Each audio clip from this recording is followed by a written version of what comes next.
Aujourd'hui, comme je le disais, petite vidéo pour re-roder mon élocution, parce que je n'ai plus vraiment besoin d'interagir avec qui que ce soit pour assurer ma logistique existentielle. Donc je passe mon temps avec moi-même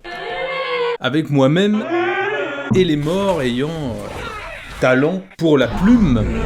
Mais la biologie étant ce qu'elle est, si vous ne vous servez pas de quelque chose, dans un souci d'optimisation permanent, d'économie d'énergie, la chose dont vous ne vous servez pas, exactement comme un chemin en race campagne qui ne soit plus emprunté ni entretenu, l'entropie, l'inertie va venir saquer, va venir détruire ce chemin, ce contraste, et vous allez perdre tout simplement les chemins, tout le réseau synaptique, tout le réseau neuronal, responsable de faire tourner cette fonction, responsable d'émuler cette fonction. Et en ce qui me concerne, la fonction langage. Donc comme je le disais ici, pour remuscler mon élocution, parce qu'encore une fois, je n'ai plus besoin d'interagir avec qui que ce soit pour soutenir ma logistique existentielle, et étant un autiste systémique, ce qui est normal, je ferai une vidéo sur le sujet, mais vous ne pouvez pas être porteur d'une grande intelligence sociale et d'une grande intelligence systémique, c'est l'un ou l'autre, ou alors c'est un big bull guy, à ce moment-là vous êtes médiocre dans les deux. Et donc je le disais, c'est l'un ou l'autre, et c'est dû à l'architecture du cerveau. L'intelligence sociale étant les cerveaux avec beaucoup d'axones faisant le pont entre l'hémisphère gauche et l'hémisphère droite. D'ailleurs, ça vous fait des cerveaux avec des gros corps calleux, parce que c'est là que les axones font le pont. Alors que les gens munis d'un cerveau, avec une architecture faite pour l'intelligence systémique, ce sont des gens avec des cerveaux câblés d'avant en arrière. C'est-à-dire que les axones irriguent extrêmement bien chaque hémisphère d'avant en arrière, mais par contre il y en a très peu qui font le pont. Et d'ailleurs ces individus-là ont des corps calleux donc assez petits comparés aux gens dotés d'une intelligence sociale. Enfin bref. Et étant un autiste systémique, je n'interagis plus avec personne parce que je vis dans ma tête, je vis dans mon imaginaire, je vis dans mes rêves. Dans mes rêves soutenus par la logique. Le but, encore une fois, c'est un paradoxe, mais une chose comprise ne pèse plus rien sur votre pensée parce que vous la collatéralisez avec son parfait opposé. Et dans ce cadre introspectif, ce qui donne essence, ce qui donne réalité dans vos pensées, ce que vous imaginez, ce n'est plus votre esprit qui le porte, c'est son opposé collatéralisé à celui-ci.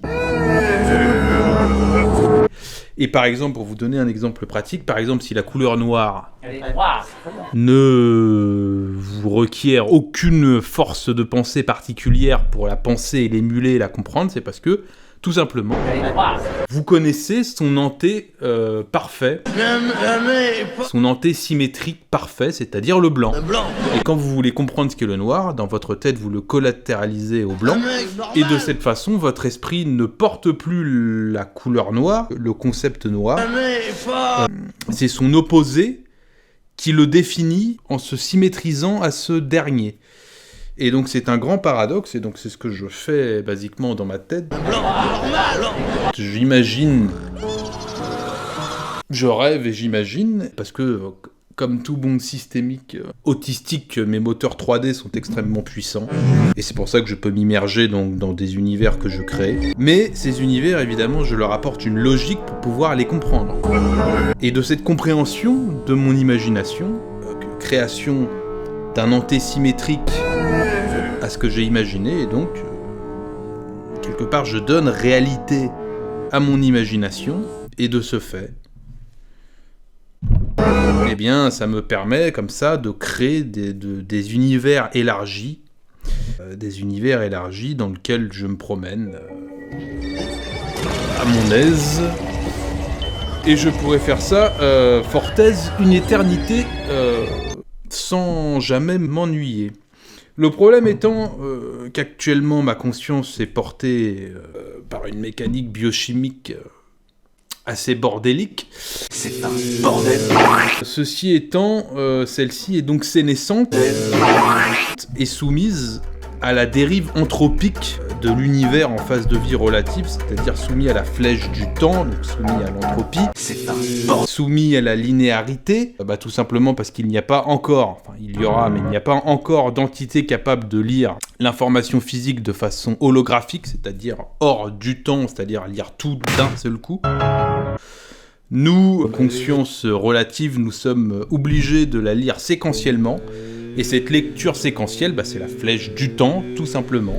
Et la flèche du temps, ce qui lui donne appui concret, c'est l'entropie. Donc, nous vivons actuellement, nous sommes des consciences soumises à l'entropie, parce que sans elle, nous ne pourrions pas commencer à lire l'information de l'univers. Parce que, encore une fois, nous sommes forcés de la lire de façon séquentielle, donc temporisée. Et donc, étant conscience relative, devant me contenter d'une lecture séquentielle de l'univers, je suis forcé de faire avec Madame l'inertie et son corolégionnaire et son dragon, l'entropie. Je n'y arriverai jamais.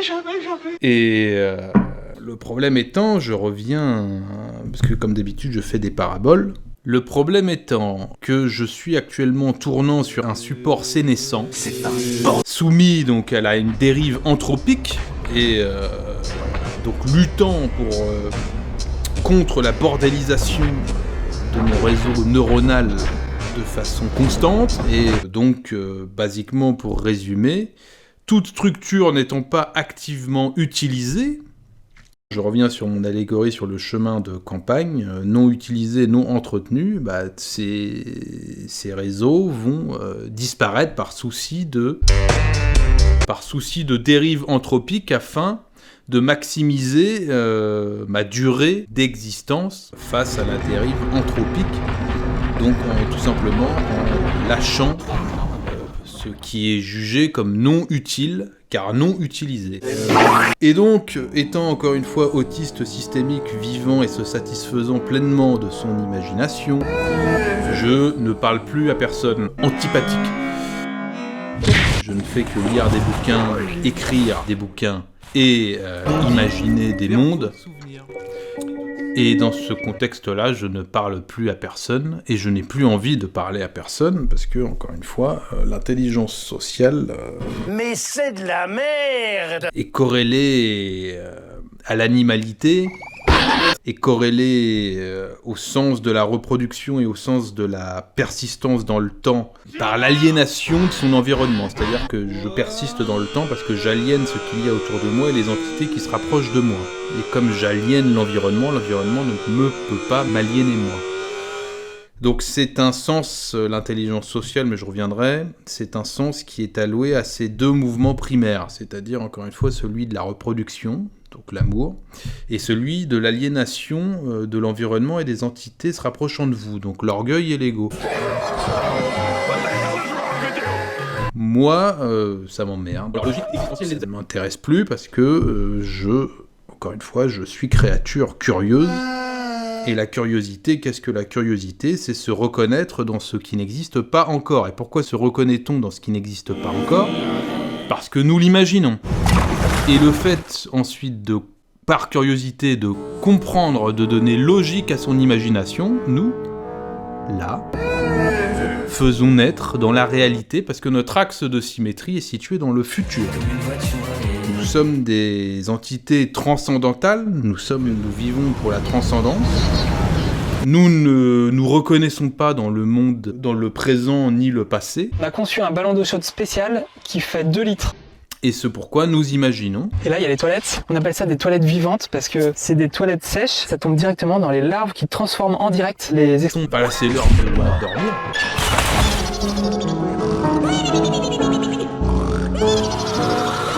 Ne nous reconnaissant pas dans le passé ni dans le présent, nous ne cherchons pas à interagir avec celui-là. On a conçu un ballon d'eau chaude spécial. Nous cherchons à créer le futur. On a conçu un ballon d'eau chaude spécial. Et plus celui-ci se dessine, via notre imagination et via la compréhension de notre imagination, plus celui-ci advient. Voilà, et donc ça, ce moteur, c'est celui de la curiosité, c'est celui de la compréhension, de l'imagination, de la liberté.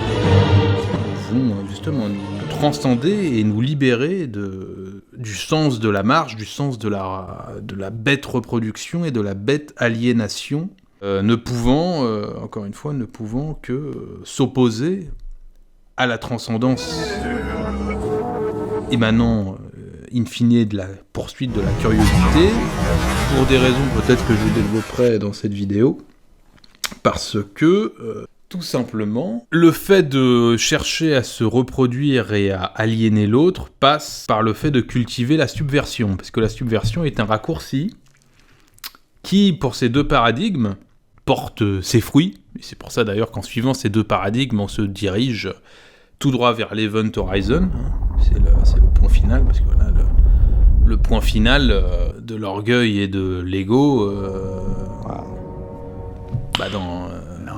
si je puis capturer, asservir et porter atteinte à l'intégrité morale et physique de n'importe qui, c'est bien la preuve que je domine, et pour me prouver que je domine, je porte atteinte à l'intégrité morale et physique de ce que j'ai asservi.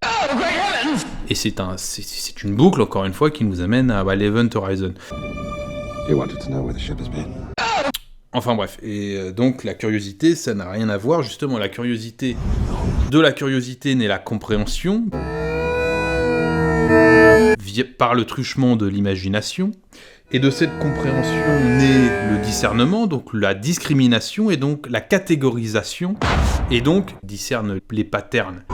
You are racist. Et donc, le fait de pouvoir mieux discerner, mieux discriminer, mieux comprendre le monde, d'office, on casse les logiques de subversion, parce que la subversion, c'est le mensonge.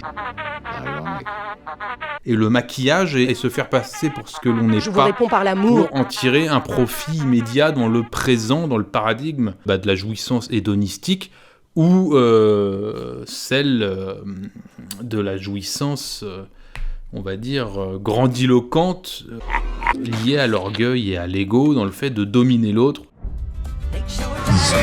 Enfin bref. Donc je disais, c'est un sujet que je développerai, c'était pas le sujet de la vidéo, mais encore une fois je laisse la digression aller où elle semble bon. Il faut avoir une confiance aveugle dans la curiosité qui vous emmène vers la digression. Donc je disais, je suis actuellement en train de perdre mon élocution. Donc je me suis dit qu'il fallait impérativement, étant dans cet univers, phase de vie relative, émissaire du mouvement, émissaire de la curiosité, émissaire de la transcendance sur la subversion. Putain, faut que j'aille dispenser la pensée Richelieu à travers le monde. Quelque part, si je veux une place dans l'histoire sans fin, il faut que je me remonte les manches et que je fasse advenir la possibilité de l'aboutissement d'une destinée transcendantale de l'histoire du mouvement. Que ça ne bifurque pas vers la subversion et vers l'Event Horizon et in fine le néant. C'est-à-dire qu'on gagne sa place au paradis en faisant en sorte qu'il advienne. Posant de son côté son pavé, et ça passe justement par le fait de poser des digues à la subversion, en posant donc par observation, compréhension, curiosité, imagination, logique, en redessinant le monde le plus fidèlement possible. On se fait émissaire de la vérité, on la serre et on repousse cette destinée d'apocalypse. Donc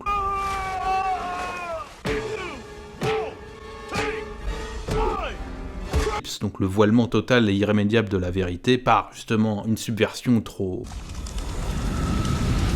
parfaite.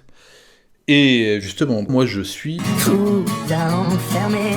de ceux qui, contre l'oubli et le néant promis si destiné d'apocalypse, je suis de ceux qui courent et qui espèrent et qui imaginent, au contraire, un jugement. Je vous réponds par l'amour.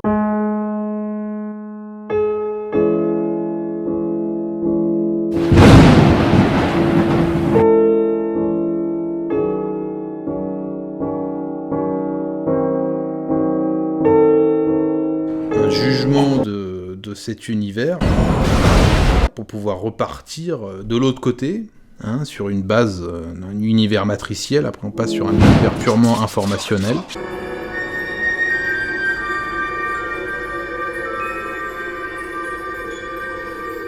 Et dans cet univers purement informationnel, la logique veut que les gens dotés d'imagination et curieux soient ceux qui quelque part, qui l'étendront, qui le construiront. Et moi, contempler cet univers informationnel où y participer et partir à la course, à mon axe de symétrie, situé dans le futur, encore une fois, je peux faire ça une éternité durant, parce que de toute façon, plus j'imaginerai, plus je comprendrai ce que j'imaginerai, paradoxalement, moins ça pesera sur mon esprit, donc plus j'arpenterai le monde, et plus je le comprendrai, et plus j'accumulerai de la donnée, plus je serai libre. Ça fait allusion au redynamisme de l'homme qui doit assurer ce qu'on appelle la systématique de l'orthodoxisation. Et donc, on revient à ce que je disais, donc je suis actuellement conscience lisant l'univers de façon séquentielle et soumis donc à la dérive de l'entropie et donc conclusion. Putain, faut que j'aille dispenser la pensée richelieu à travers le monde. Pour avoir le loisir de pouvoir être réellement, fainéant, non, parce qu'il n'y a rien de plus exigeant que le rêve, parce que vous posez, vous branchez vos moteurs 3D, vous émulez une scène et vous faites intervenir tout un monde dans même plus que la scène, dans l'histoire que vous avez imaginée. Donc il n'y a rien de plus exigeant pour l'esprit que l'imagination, mais le problème c'est que je pourrais faire ça sereinement, comme je l'espère, une fois que la destinée de subversion sera totalement de l'univers écartée. Donc en attendant, il faut que je m'oppose à l'intelligence sociale. Il faut que je m'oppose à pareil, je reviendrai. Il faut que je m'oppose à l'intelligence. Il faut que je m'oppose de façon plénière. Il faut que je m'oppose de façon active à l'intelligence sociale qui a aujourd'hui complètement déraillé. Pour les raisons que j'expliquerai petit à petit au travers de l'anecdotique dans mes vidéos qui suivront. Je disais donc qu'il faut que je remuscle mon élocution, que je me remette à parler de façon quotidienne, et donc cette chaîne YouTube va me servir de banc d'essai, de rodage quotidien, pour recaler mon élocution sur ma pensée.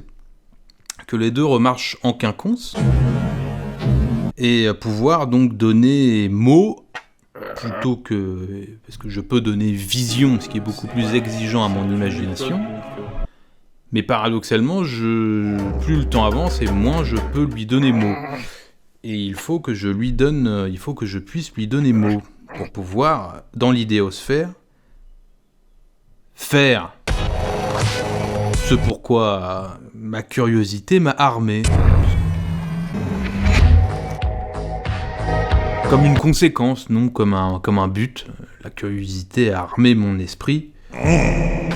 Et en comprenant les tenants et les aboutissants des belligérances disputant l'absolu de cet univers, j'ai compris.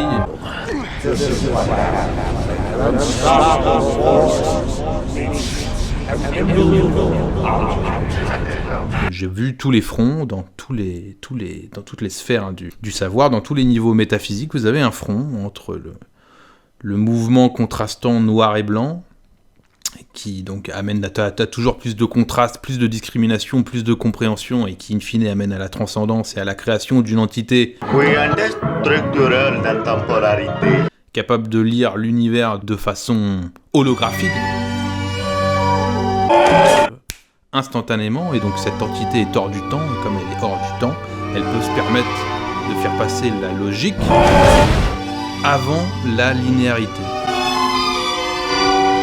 Et donc ça crée, effectivement, quand on est conscience séquentielle, ça crée des paradoxes. Slingshot vibe, my brother. Slingshot vibe, my brother. Yeah. Mais c'est sur ces paradoxes que pourront naître ensuite l'univers informationnel et l'histoire sans fin.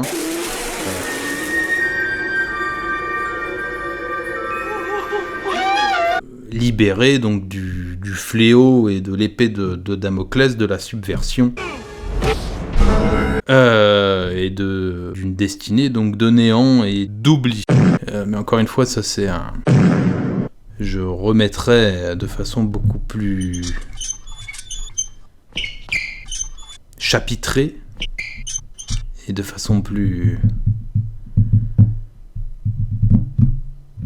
intelligible pour l'incrédule et l'ahuri, ce que je suis actuellement en train de déballer.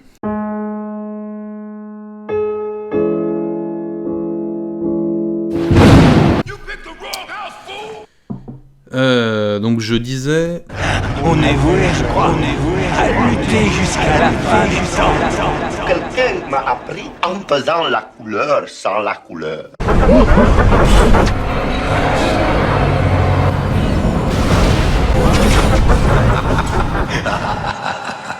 Quelle est cette diablerie? C'est avant tout un animateur d'espace, un modeleur de vide.